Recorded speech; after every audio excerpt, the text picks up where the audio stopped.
Mother's Italian, my father's Jewish, and I'm in therapy. Jewish people ask questions.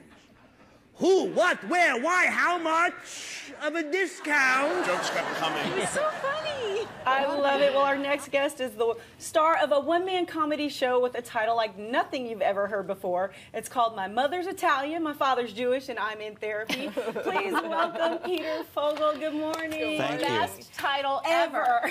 That is $1 million title. And unlike Harry Shearer, I will do my Nixon impression if prodded. Okay, no, I'm Will just... you please do your consider Nixon that impression? prodding? No. That's... No, but here's your mimosa, by the way. Thank you. Yes, drink more. It helps Welcome us. to the broadcast.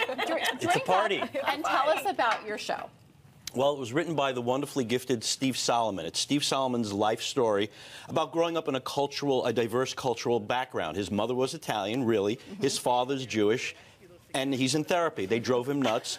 He had both Italian and Jewish grandparents, grew up in the same household. Oh, my gosh. And he was caught between two diverse cultures, but yet it's all about family. So if you're Jewish or Italian, any ethnic actually, they drive you nuts. And so this is a one-man show, Yes. so you've got to be able to do all these different characters, correct? Oh yeah, I do 25 different characters. It's close to 2 hours with a 15-minute intermission. Do you feel schizophrenic? goodness. You need to be in therapy, right, after this? You need some more to drink. I have been called by an ex-girlfriend that I have OCD, and I go, I do not have OCD. Oh, look, a parade.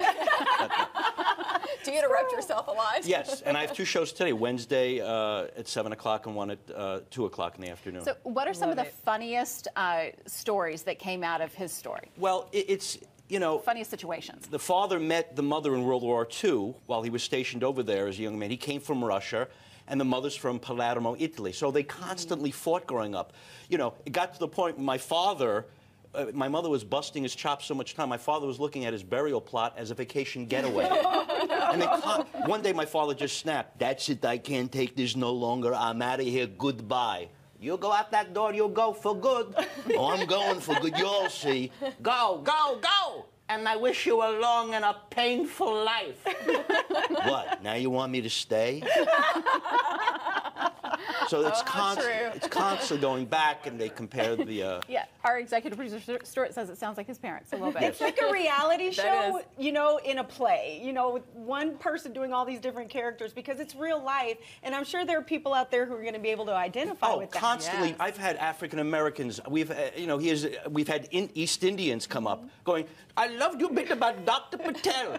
I am Habib Patel." That's a character in the show. Please, more jokes about Habib Patel. I love it. It's all about family. So you don't have to be Jewish. You don't have to be Italian. You just have to know that a family drives you crazy. Absolutely. Look, you can pick your significant spouse. You can pick your friends. You can't pick your family. Oh, you're stuck with them, aren't you? And if you're a baby boomer who's taking care of aging parents that have hearing aid problems, you'll really appreciate it. And his father, and all people can relate to this, his father is forgetting names and titles, getting confused. He'd come up to me and go, "Did you see that new play, Norman's Book?" Norman's Book? Yeah, this guy Norman has a book. There's singing, there's dancing. It's in Africa. The Book of Mormon, Papa. So they start hearing... You know, I was just going to say, you get a little De Niro with your Here's the face thing. there.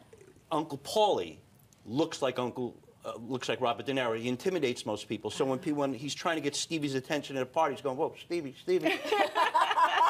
Are you talking to me, Uncle Paulie? I must be talking to you. You're the only one standing here." I love it. Perfect.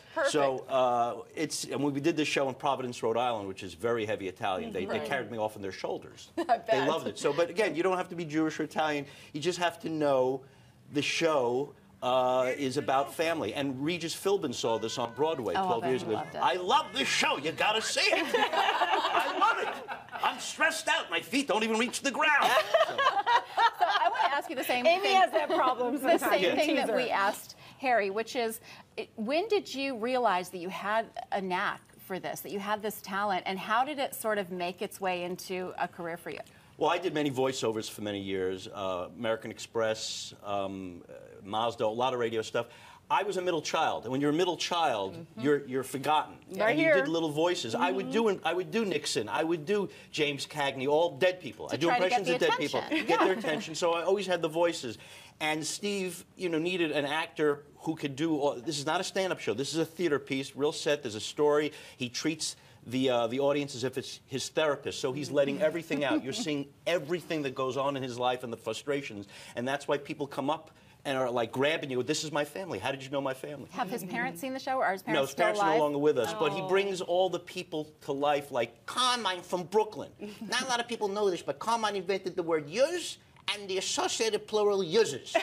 Hey, are yous gone or just uses? I love So it. it's written in a broad sense that Dallas will love it. We've done this show for many, many years all over the country. Canada, sure States. is funny. I because love we it. don't hear this kind of talk very often. It's been done in South Africa. There's a company that Wow. actually licenses it in South Africa, so they will enjoy Well, it, and we I hope. think funny is funny, no matter I where you think go, so right? too. Well, it sounds like a Great. blast, you guys. You can catch Peter on stage in his one-man show now through November 9th at the Fort Worth Community Arts Center. It's not that far. Head on over there, Dallas people. For ticket info, go to thebroadcasttv.com and click on today's links. That was really funny. I'm still trying to Smart recover. Ticks. Go to smarttix.com. Go to Smart. There you go. Smart Ticks. Smarttix.com and you know, just or Google. Why don't you take us Yeah, to the go break? ahead. Here, Take us read to the this break. right here. Read the prompter. Okay. Right over here, on this yeah, one. Here. Three. Stand over here. Over here. No, Oh. over here. Up next. We're getting crafty when the broadcast returns. We're making a cute black cat Halloween wreath with a step-by-step help. I am not a crook.